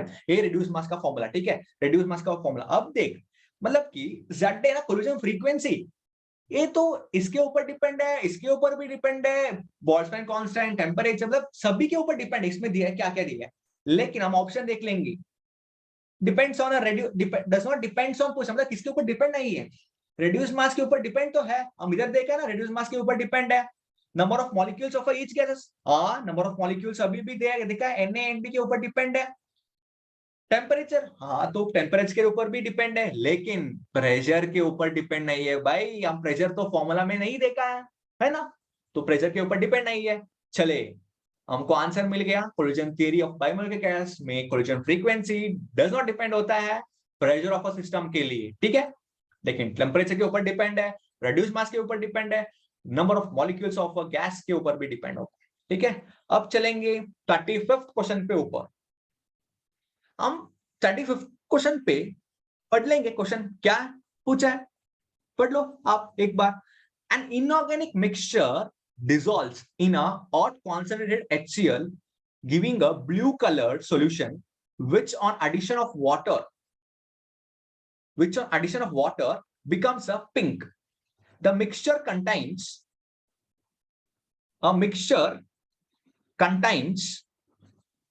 what? वो तो ब्लू कलर, मतलब इसमें तो ब्लू कलर सॉल्यूशन का कलर ब्लू दे रहा है, और उसके बाद पानी को ऐड करने के बाद पिंक कलर दे रहा है, ठीक है। मतलब कि उस दोनों रिएक्शन को हम पहले देखना होता है क्या क्या हो रहा है इसमें, ठीक है। चले इसको सॉल्व कर लेंगे। इसके लिए हमको पहले रिएक्शन पता होना चाहिए। इसको ऐसे आसान से हम नहीं कर सकते, क्योंकि इसको हमारा आयोन्स HCl के पास कैसे रिएक्ट करेंगे उसके पास वाटर ऐड करने के बाद कैसे रिएक्ट करेगा वो हमको जानना है पहले, ठीक है। इसलिए हम लिखेंगे क्या क्या होता है इसमें, ठीक है। देखो पहले सभी आयोन्स में देख लेंगे, लेकिन Cl माइनस आयोन पहले कोबाल्ट के पास देख लेंगे, क्योंकि कोबाल्ट के पास ही रिएक्ट करेगा ये तो, ठीक है। कोबाल्ट एक्वस पे plus HCl plus Cl minus के साथ, है ना। अब Cl माइनस के पास अब भी हमको फॉर्म हो जाएगा COCl4। हाँ भाई, COCl4 फॉर्म करेगा। ये क्या है? एक्चुअली ये तो ब्लू कलर है, हम ब्लू में लिख लेंगे। हमको ज्यादा इंटरेस्ट आ सकता है आप लोग को ब्लू के ऊपर, ब्लू कलर, ब्लू सॉल्यूशन, ठीक है। चल, हमारा तो कोबाल्ट को ब्लू सॉल्यूशन आ गया। उसके बाद तीसरा था, उसके बाद कोबाल्ट इसको मतलब कोबाल्ट इसको मतलब ब्लू सॉल्यूशन के ऊपर, सॉरी इसके अंदर पानी डाल लेंगे हम। अभी क्या हो जाएगा, अभी इसका मतलब कि ये तो कोऑर्डिनेशन भी चेंज हो जाएगा। अभी इसका कोऑर्डिनेशन था 4 है कोऑर्डिनेशन नंबर, अभी आएगा कोऑर्डिनेशन नंबर 6 का कंपाउंड, पूरा एक्सचेंज होके H2 मॉलिक्यूल 6 बन चुका है with the 2+ same oxygen state. इसको हम पिंक में लिख लेंगे क्योंकि ये तो पिंक कलर आ गया है ना। पिंक कलर लिख लेंगे ना हम, हाँ पिंक लिख लेंगे इसमें। ये तो पिंक नहीं है भाई, हम पिंक कलर ही चाहिए भाई, क्योंकि हमको पिंक ही आया कलर, ले लेंगे हम, ढूंढ लेंगे पिंक आया। पर्पल मिल गया, वो बोल रहे ये भी पिंक ही है।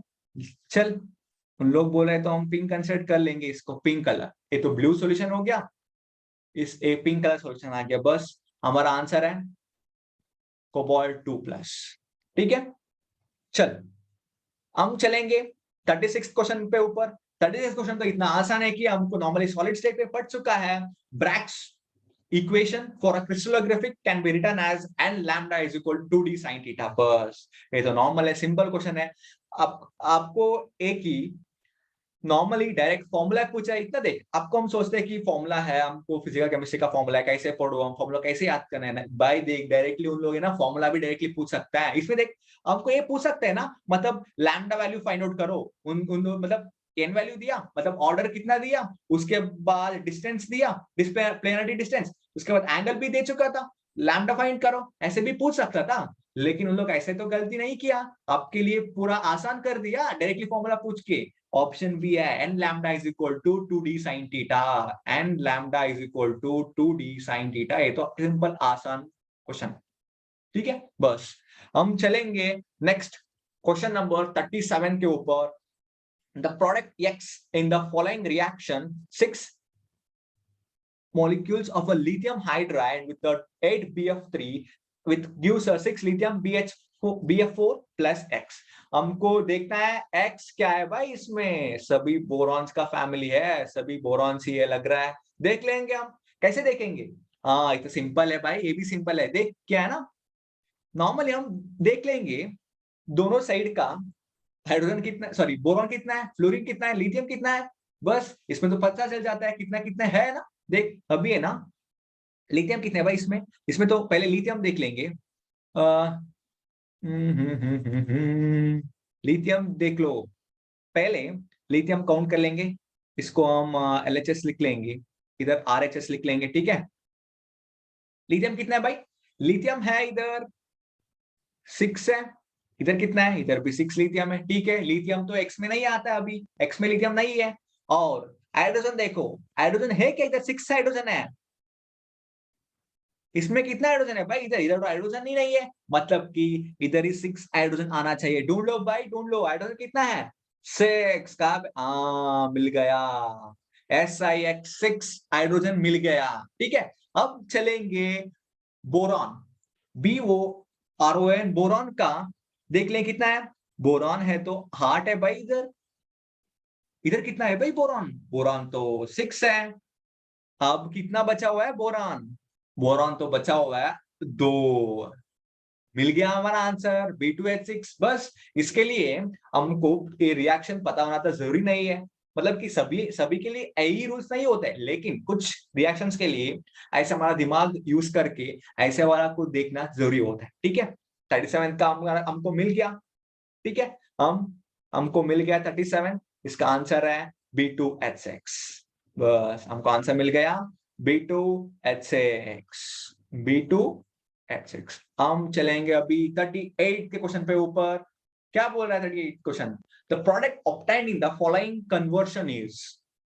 चल ये भी आसान लग रहा है, लेकिन हम एक बार रिएक्शन मैकेनिज्म देख के ही करके ही हम बोल सकते हैं एक इसका रिएक्शन क्या हो सकता है। ठीक है, हम इसको कर लेंगे इधर। ठीक है, हम इसको रिएक्शन को कर लेंगे। पहले इसको देख लो क्या क्या है। The product of the following conversion, zinc He है, हमको इसको पता है ना, क्लेमसन रिडक्शन। या भाई ये तो क्लेमसन रिडक्शन है। ठीक है, ये होता है Clemson reduction. Single electron transfer आता है इसमें, सिंगल इलेक्ट्रॉन ट्रांसफर रिएक्शन आता है इसमें। ठीक है, देख लेंगे हम इसको मैकेनिज्म देख के हम इसको प्रोडक्ट डिफाइन कर लेंगे। ऐसे आसान से नहीं छोड़ना है भाई, किसी क्वेश्चन को भी सिंपल होता है। ठीक है, ऑर्गेनिक है ना, ऑर्गेनिक सिंपल ही होता है, लेकिन हमको एक पॉइंट मिल जाता है ना, सब कुछ मिल जाएगा। सॉरी, तो बेंजीन नहीं होता है। चलो भाई हम इसको कर लेंगे, शुरू कर लेंगे इधर से।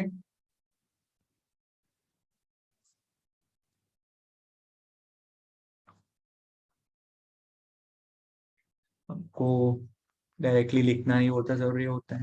चल लिख लेंगे। हमारा राइटिंग अच्छा नहीं है, फिर भी हम कोशिश तो कर रहे हैं आप लोग के लिए। ठीक है, मिथाइल मिथाइल है। अब देख, अब इसमें रिडक्शन कैसे हो रहा है ये देखना बहुत जरूरी है। ठीक है, पहले देख लो क्या हो रहा है इधर। पहले चीज, ये किसके साथ रिएक्ट करेगा भाई? पहले तो नॉर्मली HCl के साथ दिया था ना, HCl उधर।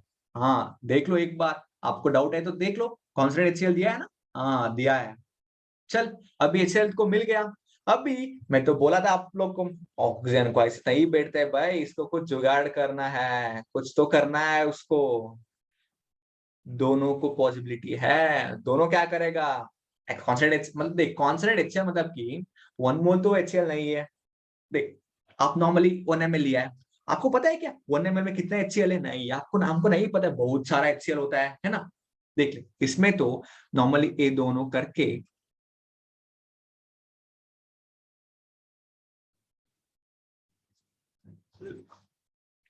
ओ,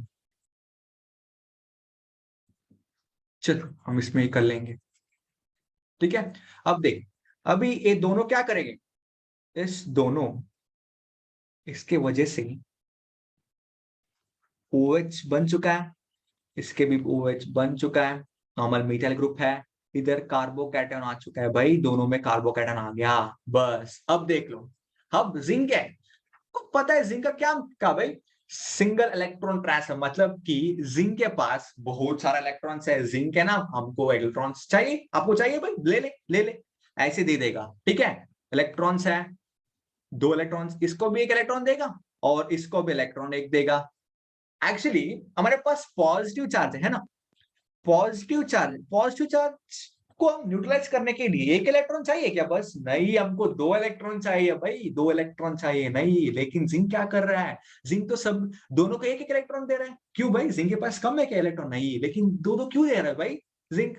नहीं, एक्चुअली इसका कैपेसिटी है एक देना, क्योंकि जिंक D10 सिस्टम है, तो एक दे देंगे, एक दे देगा। ठीक है, एक देने के बाद क्या है, एक तो दो दे देगा ना, इसको भी एक, इसको भी एक, और तो 2 जिंक है, मान लो 2 जिंक है, 2 जिंक है, इसको भी एक, इसको भी एक दे दिया। उसके बाद D9 हो चुका है, D9 हो चुका है, इसका मतलब कि उसके पास एक तो अभी बचा हुआ है। क्या करेगा? उसको उसको भी फिल करना है। हम देखा है ना, वो DsP हाइब्रिडेशन भी हो सकता है ना, D9 सिस्टम DsP हाइब्रिडेशन हो सकता है। ठीक है, इसके लिए वो DsP हाइब्रिडेशन बन के किसके पास कॉम्प्लेक्स कर सकता है, लेकिन हम अभी वो वाला बात नहीं करना है। ठीक है, हम नॉर्मली, चल इसको D10 हो गया, अभी दोनों को इलेक्ट्रॉन दे देंगे। ठीक है, we got electron for both, so it means that there is a formation of radical, right? single electron transfer, single SCT mechanism, single electron transfer, set mechanism. Okay, I'll write it. Set means single electron transfer मतलब. Okay, देख लो single electron transfer. Okay, set means it's a single electron transfer. So now we got this, and the methyl group will be same as it is now, that there the possibility of a bond formation, right? Bond formation करेगा ये दोनों bond form करके एक cyclopropane ring, cyclopropane है ना, cyclopropane बन चुका है अभी, ये तो OH ही है, इसमें भी OH ही है, अभी साइक्लोप्रोपेन रिंग बन चुका है। अभी साइक्लोप्रोपेन रिंग के बाद अब क्या करेगा, अब देख, अभी तो हमारे पास HCl अभी भी है, H+ है, तो एक तो हाइड्रोजन तो ऐसे नहीं करेगा, हमको पता है ऑक्सीजन तो ऐसे नहीं बैठेगा भाई, कुछ तो जुगाड़ कर लेता है ना, ऑक्सीजन इसके पास ऊपर अटैक कर लेता है। उसके बाद हम देख लेंगे क्या हो रहा है इधर, साइक्लोप्रोपेन रिंग फॉर्म हो गया। अब देख लेंगे हम ए कर रहा है OH+ एंड इसमें तो OH बन चुका है, ठीक है। अब इसमें OH2 बन चुका है, उसके बाद क्या करेगा भाई, ए भी नहीं ऐसे नहीं बैठेगा भाई, ए भी तो ऐसे कुछ जुगाड़ तो करना है, इसको ऐसे अटैक करेगा इसके ऊपर।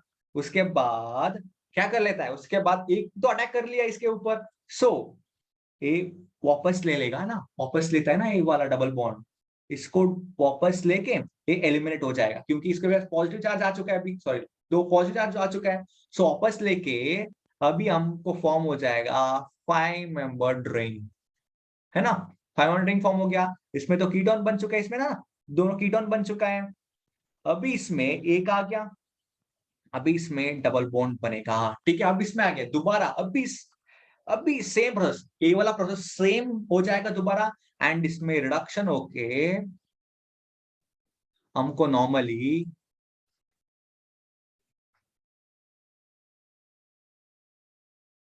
इसमें रिडक्शन हो जाएगा, इस पार्ट में रिडक्शन, है ना।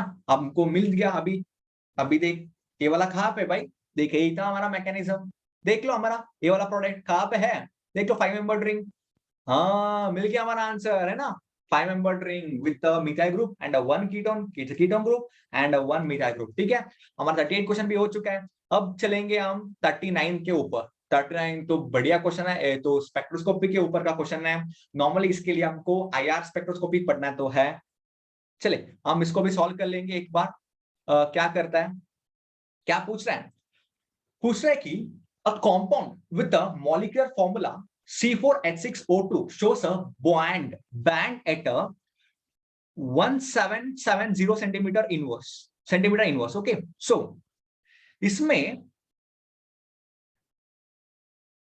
क्वेश्चन दिख रहे हैं, हाँ आपको, अब देख अभी जूम कर लेता है, क्योंकि अभी आप लोग मोबाइल पे देख ले, शायद लैपटॉप पे देख सकते हैं, लेकिन तो इतना ही दिख रहा है, ठीक है। हम अभी देख लेंगे 39 question. A compound with a molecular formula C4H6O2 shows a band at a 1770 centimeter inverse in a IR spectrum and peaks at a 178 and 68, 28, 22 ppm in a 13C NMR spectrum. The correct structure of the compound is, देख ले भाई, हमको दो int दिया है, int नहीं मतलब दो डेटा दिया है, हमको इंट नहीं बोल सकते, डेटा बोल सकते हैं, ठीक है।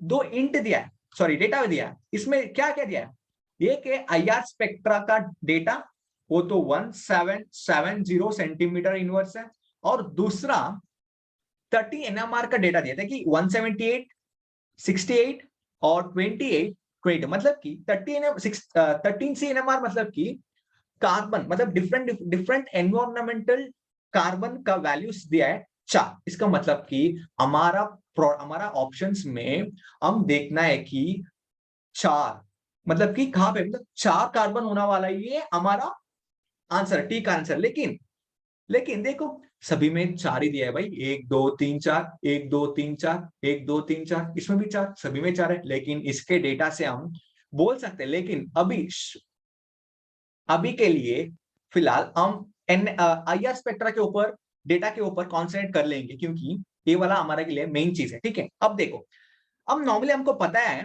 कीटोन के लिए क्या है भाई, कीटोन के लिए आईआर का वैल्यू कितना होता है भाई? कीटोन के लिए हमारा आईआर का वैल्यू होता है 175 सेंटीमीटर इनवर्स, लाइक रेंज, मतलब हम रेंज बोल रहे हैं कि नॉर्मली इतना हो सकता है, ध्यान में रखना है। और उसके बाद ऑल्डिहाइड के लिए कितना भाई? ऑल्डिहाइड के लिए हमको 1725 सेंटीमीटर, ठीक है। उसके बाद एस्टर के लिए 1735 सेंटीमीटर इनवर्स, ठीक है। लेकिन हमारे पे 1770 सेंटीमीटर इनवर्स दिया है, लेकिन हम देख लो एक एस्टर में इतना बड़ा होता है, क्योंकि एस्टर में रिंग्स डिपेंड, साइक्लिक रिंग होता है ना, cyclic ester, cyclic ester. Cyclic ester क्या बोलते हैं भाई? लैक्टम बोलते हैं ना, लैक्टम, या हम बोलते हैं लैक्टम, ठीक है। साइक्लिक एस्टर्स को लैक्टम बोलते हैं। इसमें नॉर्मली हम लिख लेंगे पहला वाला साइक्लिक, सॉरी, ठीक है। चल, हम कितना वैल्यूड है?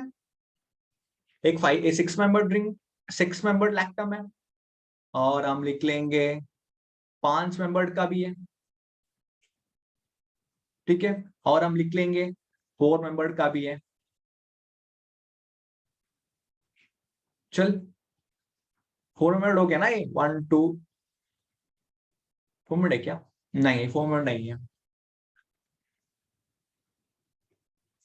ये 5 मेंबर्ड है।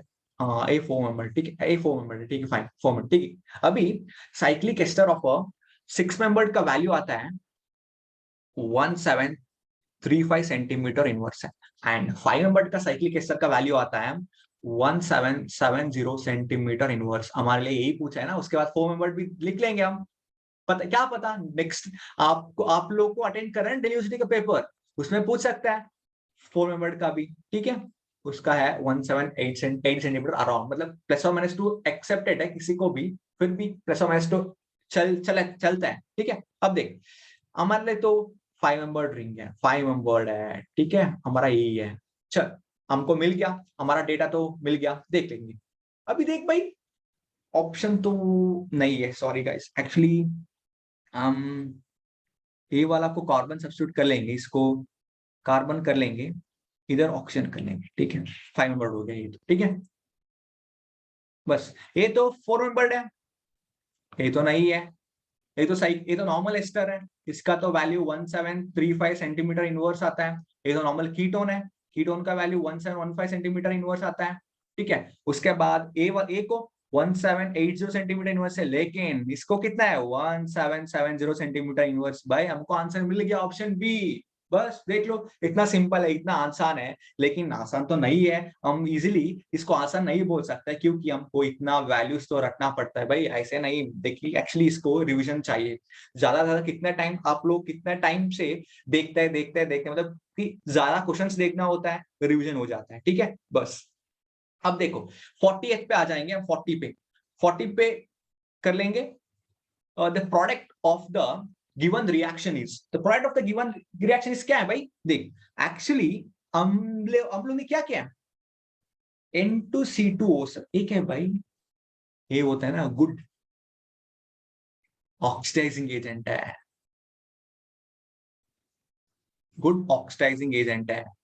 अब क्या कर सकते हैं भाई, इधर तो कि अल्कोहलिक ग्रुप है ना, हम एक्चुअली Na2Cr2O7 होता है कि अल्कोहल टू, क्या होता है, अल्कोहल टू कीटोन और एस्टर, सॉरी एस्टर नहीं, कीटोन टू एसिड के कन्वर्ट करता है, ठीक है। अब देख लो, अभी इसका मतलब कि इसमें अल्कोहल दिया है, कुछ नहीं चेंज, तो कुछ नहीं होता इसमें, तो नॉर्मली हम लिखना है,